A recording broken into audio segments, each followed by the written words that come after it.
Ito na nga guys, 'di ba nag-suggest si Senator Alan Peter Cayetano na mag-resign lahat ng, from president to senators to congressmen, mag-resign lahat.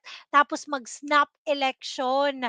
Kasi nawalan na talaga ng tiwala ang mga Pilipino sa mga politiko, lalong-lalo na diyan sa pinakamataas na mga puwesto. Tapos guys, tingnan mo 'tong ano, tingnan mo 'tong, sagot ni Attorney Claire. Sabi niya, "Mauna ka para maging model ka." 'Di ba? 'Yan talaga yung makukuha natin sa kanya. Kasi 'di ba kasi boses siya ng pangulo, siyempre papayag ba yung pangulo na mag-resign? Tingnan mo, ayaw talaga. Yan ang reaksyon ni Palace Press Officer Attorney Claire Castro kay Senate Minority Leader Alan Peter Cayetano matapos manawagan ito ng mass resignation para umano maibalik ang tiwala ng politiko sa gobyerno. Ayon kay Castro, kung tunay na seryoso si Senador Cayetano sa kanyang panawagan, dapat siyang maunang magbitiw sa pwesto upang maging halimbawa sa iba. May ano ka pala, may sayad ka pala, 'di ba? Kung siya mauuna, baka hindi sumunod yung iba, 'di ba? Sayang naman yung pagre-resign niya, dapat lahat. Auntie Claire, lahat, dapat lahat. Naku talaga.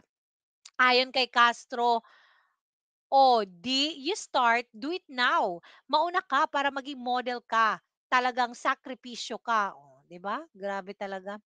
Binanatan pa ni Castro ang senador. Sinabing huwag na nitong bulahin ang publiko dahil malinaw umano na ang hangarin nito ay matanggal si Marcos Jr.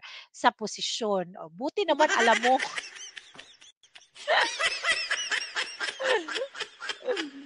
Dagdag pa ni Castro, dapat munang tuparin ni Cayetano ang pangakong 10,000 ayuda sa publiko bago manguna sa panawagan ng pagbabago.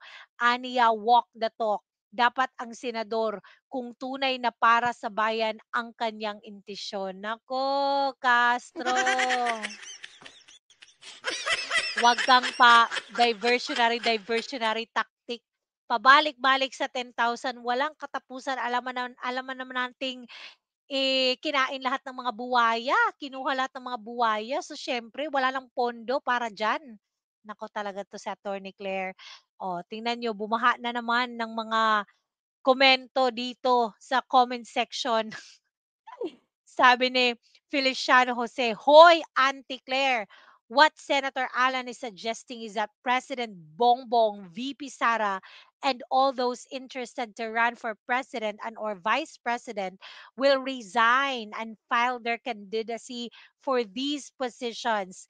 This is the most practical way to determine the voice of the people to lead our country amidst these corruption issues now prevailing in our nation. To avoid election fraud, we should resort to manual counting at the present level." True, I agree. Dapat talaga 'no, mag-snap election. Tingnan natin kung mananalo pa ba yung PBBM mo 'no? Imposible talaga.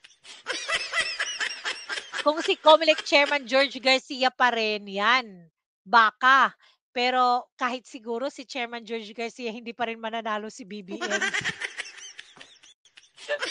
Kaya guys, anong masasabi niyo? Do you agree na sa panawagan ni Senator Alan Peter Cayetano? Mag-comment at mag-like, mag-subscribe na rin sa ating channel. Have a great day everyone. God bless.